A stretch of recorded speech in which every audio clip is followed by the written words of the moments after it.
Here's something most preppers get completely backwards. They spend thousands of dollars making their home look like Fort Knox, installing visible security cameras, putting up high fences, maybe even adding bars to their windows. And you know what that actually does? It paints a giant target on your property that says, hey, this person has valuable stuff worth protecting. Today, I'm going to show you how to flip that entire concept on its head and make your home the last place anyone would want to break into during a collapse scenario. I'm Zach. I've been prepping since 2012, and what I'm about to share with you is called the Gray Man House Strategy. It's kept me sleeping soundly for over a decade, and it's going to change everything you thought you knew about home security. The fundamental principle here is simple, but counterintuitive. The best defense isn't making your home impenetrable. It's making it invisible. Or better yet, making it look like it's already been picked clean and there's nothing left worth taking. Think about it from a bad guy's perspective for just a second. When things fall apart and people are desperate, they're going to be looking for easy targets with obvious rewards. They want to spend their limited energy and risk on places that clearly have food, water, supplies, maybe a generator running. They're not going to waste their time on a house that looks abandoned, already ransacked, or like the family living there is just as desperate as everyone else. Now, before we go any further, let me be crystal clear about something. This isn't about living in fear. This isn't about turning your home into some depressing bunker where you're constantly paranoid. This is about being smart and strategic so that you can live your normal life right up until something actually happens and then seamlessly transition into a low-profile mode that keeps your family safe. I've spent over a decade refining these concepts, and I'm going to walk you through exactly how to implement them in your own home, regardless of whether you live in the suburbs, out in the country, or even in an apartment. Let's start with what I call the curb appeal paradox. Most of us have been trained our whole lives to maintain our property, keep it looking nice, show pride of ownership. That's great for normal times. But in a collapse scenario, that perfectly manicured lawn, those pristine flower beds, that fresh coat of paint, they all work against you. They signal normalcy and resources in a world where neither exists anymore. So the first step in creating a gray man house is understanding what makes a property attractive to desperate people, and then systematically eliminating every single one of those attractors. Walk around your neighborhood right now with fresh eyes. Pretend you're someone who hasn't eaten in 3 days and you're looking for a house to target. What catches your attention? Solar panels gleaming on a roof? A well-maintained vegetable garden full of fresh produce? Outdoor equipment that looks new and expensive? Security cameras that are obviously visible? A house that just looks too clean and put together compared to everything around it? These are what I call prosperity signals, and during a crisis, every one of them is a liability. Now, here is where it gets interesting. We're going to embrace controlled neglect. I'm not saying let your house fall apart. I'm saying make it look like it's falling apart while actually making it stronger underneath where nobody can see. Let me explain what I mean. Back in 2017, I started experimenting with this concept on my own property. I stopped edging my lawn quite as precisely. I let the grass get a little longer between mowings. I intentionally left some leaves in the corners of my yard. I put up a tarp over part of my fence like I was dealing with damage but couldn't afford to fix it properly. From the street, my place started to look like it belonged to someone who was struggling financially. But you know what I was actually doing during that same time? I was replacing every short screw in my door frames with 4-inch screws that bite deep into the wall studs. I was adding security film to my windows that's completely invisible, but makes the glass incredibly difficult to break. I was reinforcing my garage door from the inside with steel plates. See, there's a massive difference between looking hard to break into and looking not worth breaking into. The first one just makes determined people try harder or bring more friends. The second one makes them walk right past your house and go bother someone else. That's the key distinction that most people miss entirely. Let me give you another example from my own experience. I've got a neighbor who installed these big, obvious security cameras all over his house. Top-of-the-line stuff, clearly visible. Probably cost him several $1,000s. You know what message that sends? It tells everyone that he's worried about security, which means he probably has something worth securing. Meanwhile, my security cameras are hidden inside fake electrical boxes and landscaping features. Nobody knows they're there. If someone cases my property, they think it's an easy target with no surveillance. but I've got full coverage of every approach angle and motion-activated recording that's been running for years. I've actually caught people checking out homes on my street, and you can see them slow down at my neighbor's house with all the visible cameras, clearly thinking about it, while they barely glance at mine because it looks like there's nothing worth the effort. Now, let's talk about something most preppers completely overlook, and it's one of the biggest mistakes I see people make. It's what I call the signature management triad. That's your light signature, your sound signature, and your smell signature. In normal times, nobody thinks twice about these things. But when the power's been out for a week and most houses are dark and silent, any sign of activity from your home becomes a beacon that draws attention from blocks away. Light control is absolutely critical, and most people drastically underestimate how far light travels at night. I want you to do an experiment tonight. Turn off all the lights in your house except one small lamp in a back room. Now go outside and walk down your street. You'll be shocked at how visible that single light source is, even through curtains you thought were thick enough. I've seen a candle flame be visible from over 200 yards away on a truly dark night. That's not an exaggeration. When there's no ambient light from street lamps, other houses, or passing cars, even the smallest light source stands out like a lighthouse. The solution is multi-layered blackout coverage, and here's exactly how I do it in my own home. First, layer is reflective insulation, the kind you can buy at any hardware store. It's got a shiny aluminum side and a regular insulation side. You want the shiny side facing into your room and the regular side facing out toward the window. This creates a barrier that reflects both heat and light back into your space. But don't stop there. Add a second layer of thick moving blankets or heavy curtains. Make sure there are absolutely no gaps around the edges where light can leak through. I use spring-loaded curtain rods that press tightly against the window frame, and I overlap the blankets in the middle by at least 6 inches. Here's something I learned the hard way. You need to test this during daylight from outside.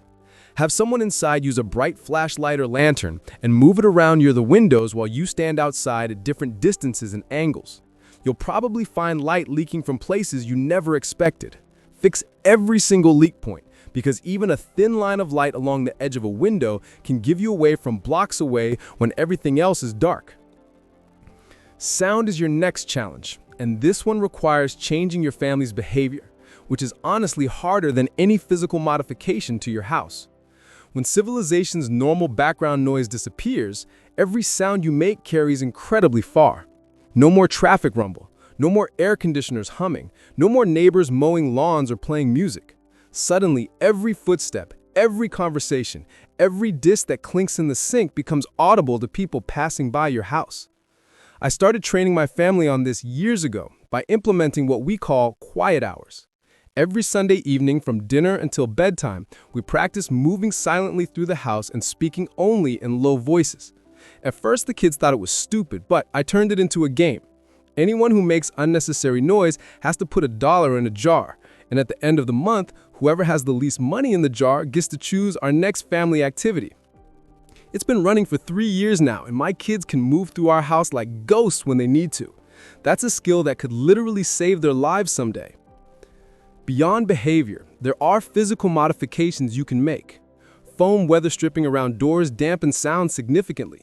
Rugs and carpets deaden footsteps. I've even added acoustic foam panels behind some of my wall hangings in rooms where we'd be spending time during a crisis.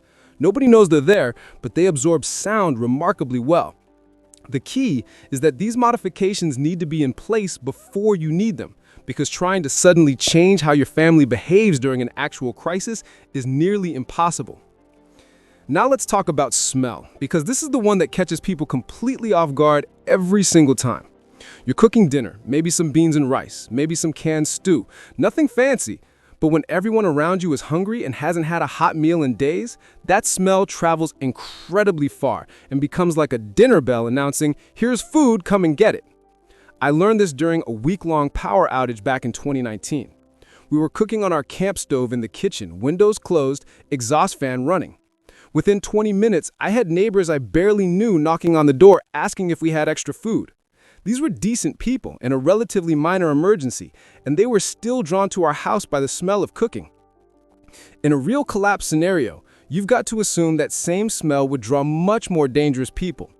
The solution is pressure cooking whenever possible, because it seals in all the odors. When you do need to cook normally, time it strategically. If other people in your neighborhood are still cooking, your smells blend in. If you're the only one cooking, you stand out. Weather conditions matter too. High humidity traps smells close to the ground. A breeze disperses them quickly. Rain helps mask cooking odors. Start paying attention to these patterns now so you can make smart decisions later. Here's something else I do that most people never think about.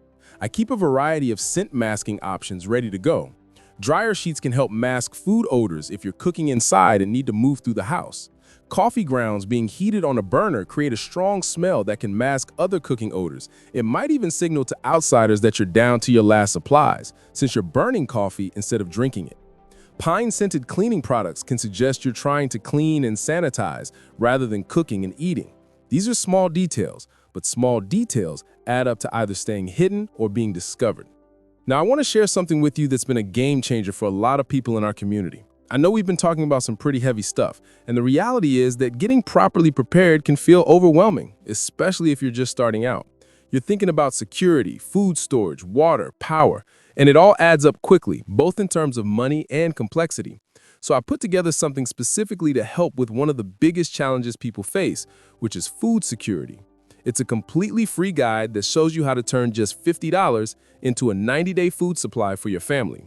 This isn't some theoretical list of expensive freeze-dried meals. This is actual grocery store food, specific brands and prices that you can get right now and store in any home or apartment. The guide includes the exact shopping list, 37 essential preparedness items most people never think to stockpile, simple storage tricks that work anywhere, emergency meals you can make with zero cooking fuel or electricity, and even the gas station snack that can be used for bartering if things really go sideways. I use this system myself, and I've had hundreds of people tell me it was the push they needed to finally start preparing instead of just thinking about it. It's completely free, no catch, no credit card needed. Just let me know where to send it, and the link is in the description or pinned in the comments. I genuinely believe that everyone should have at least 3 months of food security, and this guide makes it achievable even if you're on a tight budget or think you don't have space for storage. All right, let's get back to making your home invisible. We need to talk about early warning systems because you can't defend against a threat you don't know is there. The good news is you don't need expensive high-tech equipment to know when someone's checking out your property. Some of the best alarm systems are silent, require no power, and cost almost nothing. Here's one of my favorites that I've been using for years. Take some empty aluminum cans, the kind that soda or beer comes in. Balance them on thin strips of wood or metal along your fence line, near gates, under windows, anywhere someone might try to sneak through. When someone bumps into your fence or tries to climb over it, those cans fall and make noise. But here's the clever part. Even if you don't hear them fall because you're asleep or they fall when you're not home, you'll see that they've been disturbed the next morning. That tells you someone was prowling around your property, and now you know to increase your alertness level. Another technique I use is what I call the flour trap. Sprinkle a thin layer of flour or very fine dirt in pathways where someone might walk, under windows, near gates, along the side of your house, anywhere that's not in plain view but will be used by someone trying to approach stealthily. Check these areas every morning, and any footprints or disturbed areas tell you immediately that someone was there. The beautiful thing about this system is it resets itself. Just smooth it out and you're ready for the next night. I've caught people casing houses in my neighborhood multiple times using this exact method. If you've got a little money to spend, trail cameras are fantastic. But here's the key. Don't make them obvious. Hide them inside fake rocks. Disguise them as regular outdoor fixtures. Put them somewhere unexpected. The goal isn't necessarily to catch someone in the act. The goal is to know they were there so you can adjust your security and awareness level accordingly. I've got trail cameras positioned to cover every approach to my house, and I check the images every morning. Most of the time, there's nothing unusual, but twice in the past 5 years, I've seen people clearly casing properties on my street, and because I knew about it, I was able to increase my security and keep a closer eye on things until the threat passed. Motion-activated lights are tricky because they can give away that someone's home. I use them on outbuildings and in areas away from the house, but not near my main doors and windows. Sometimes it's better to know someone's there without them knowing that you know. That gives you options and initiative that you lose if they realize they've been detected. Now let's talk about defense in depth, because even with the best gray man house setup, there might come a time when someone decides to test your defenses. This is where having multiple layers of security becomes absolutely vital. Think of your property like an onion, with layers that each serve a different purpose and buy you time. Your outermost layer might be 50 to 100 yards from your house. This is where you control how people approach your property. Use landscaping strategically. That pile of brush you've let accumulate, it's actually funneling people away from one side of your house and toward an area where you have better visibility and defensive advantage. That old car or broken equipment in your yard, it's positioned to block certain approach routes and force people to move through areas you've prepared. I learned this from studying military defensive positions. You don't just randomly place obstacles. You use them to channel people where you want them to go. In my case, there's really only one good approach to my house from the street that doesn't require climbing over or going around significant obstacles. And that one approach is the most visible from inside my house, gives me the longest sight lines, and offers the least cover for anyone approaching. They don't know that. They just think they're taking the easiest path. But I've deliberately made that the easiest path so I can see them coming. Your yard itself is another layer.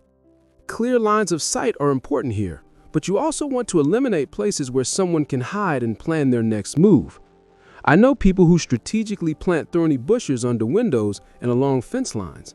They look decorative, but they're actually painful barriers that slow people down and make noise if someone tries to force through them. Rose bushes, barberry, hawthorn, these plants have serious thorns that can deter even determined intruders.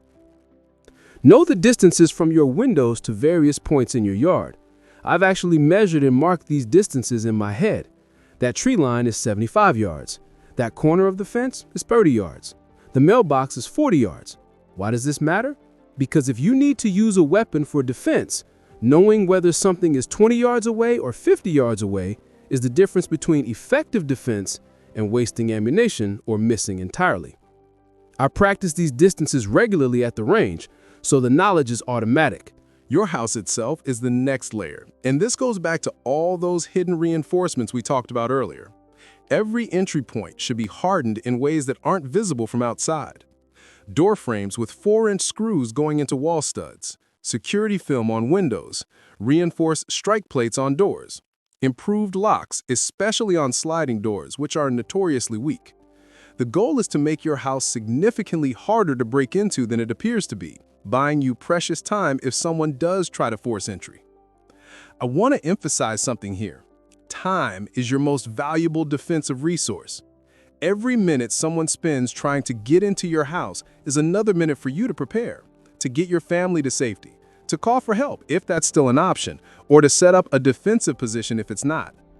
Most criminals give up after 30 seconds to a minute if they can't get in quickly. They want easy targets, not hard work. So even modest improvements to your door and window security can mean the difference between a successful intrusion and the bad guys moving on to someone else's house.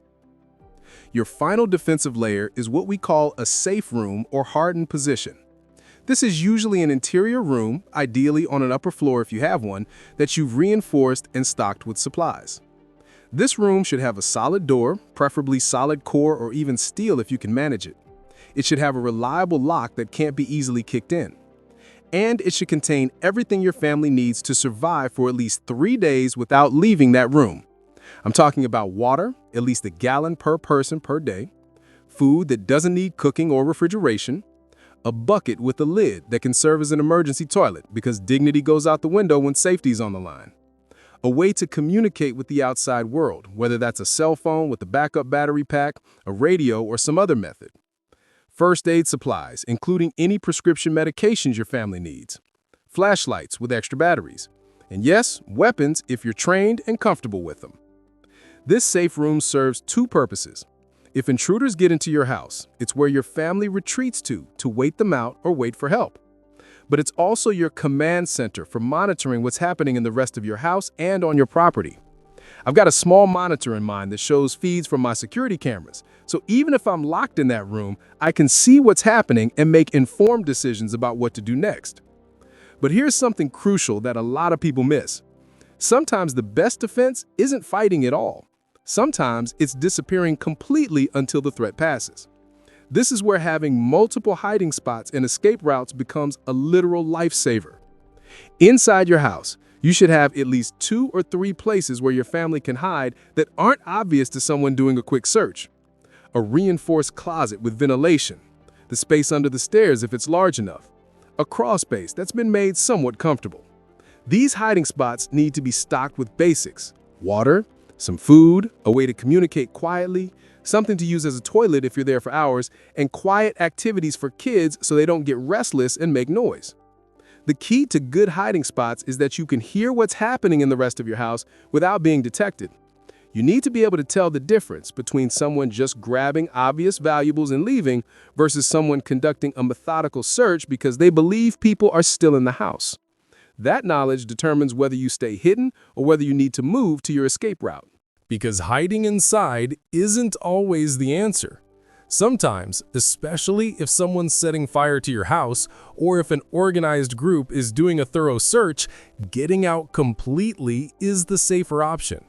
You need escape routes that don't use the front door, and everyone in your family needs to know them and practice them. Second-story windows with rope ladders that you've actually used and know work. Basement exits that lead to areas with good cover. Even crawl spaces that lead outside if that's what you've got to work with. My family practices these routes twice a year, including doing it in the dark with flashlights because that's probably when you'd need to use them. Every escape route should lead to a predetermined meeting spot away from your house where you can regroup and assess the situation. Our family meeting spot is a neighbor's storage shed about 100 yards away. We've got permission to use it, they're aware of our plan, and we've stocked a small bag there with some basics in case we need them. From that location, we can observe our house without being seen, decide if it's safe to return, and if not, we've got a secondary rally point another quarter-mile away that would be our backup.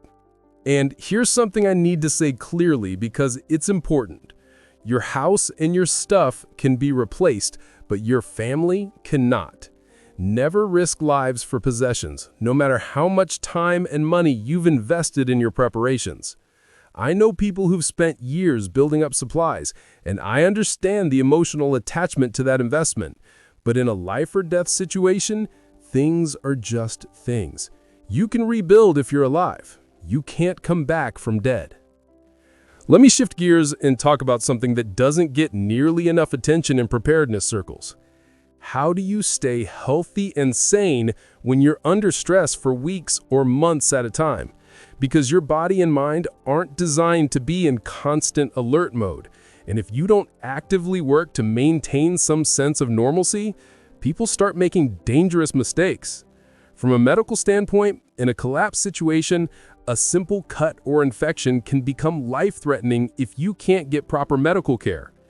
Every family should have at least one person who's taken a comprehensive first aid class. And I'm not talking about the basic CPR training. I mean a wilderness first aid or tactical medicine class that teaches you how to deal with serious injuries using limited resources. Your medical supplies need to go way beyond just Band-Aids and aspirin. Learn how to properly clean and dress wounds. Learn how to recognize signs of infection early. Learn how to improvise medical supplies when you run out of the real thing.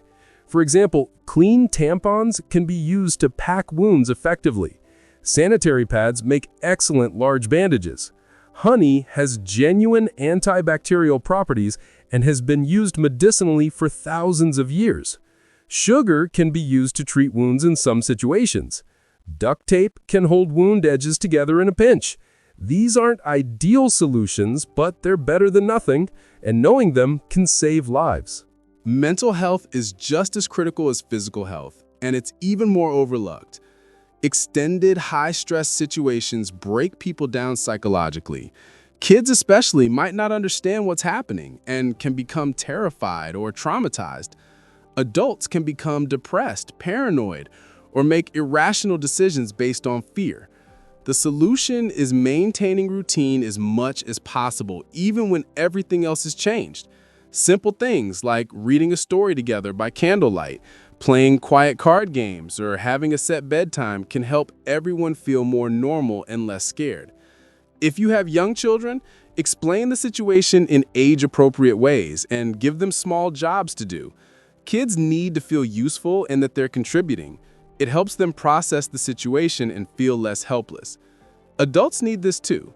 Having a sense of purpose and control helps combat the feeling of helplessness that paralyzes people during emergencies. Assign everyone tasks and responsibilities. Rotate duties so nobody burns out. Make sure people get adequate rest because exhaustion leads to poor decisions. And create space for people to talk about their feelings and fears because bottling that stuff up just makes it worse. I've also found that maintaining small luxuries really matters for morale. Maybe it's a favorite tea or a hot chocolate mix. Maybe it's a special treat food. Maybe it's a comfort item like a favorite blanket or stuffed animal for kids.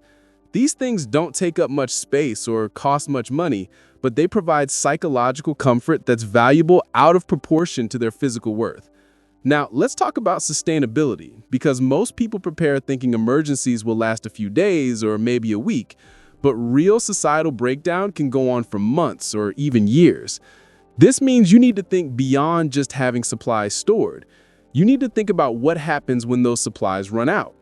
Growing your own food becomes critically important, but during an active crisis, you might not be able to maintain a regular outdoor garden without drawing attention. This is where indoor growing and sprouting becomes valuable.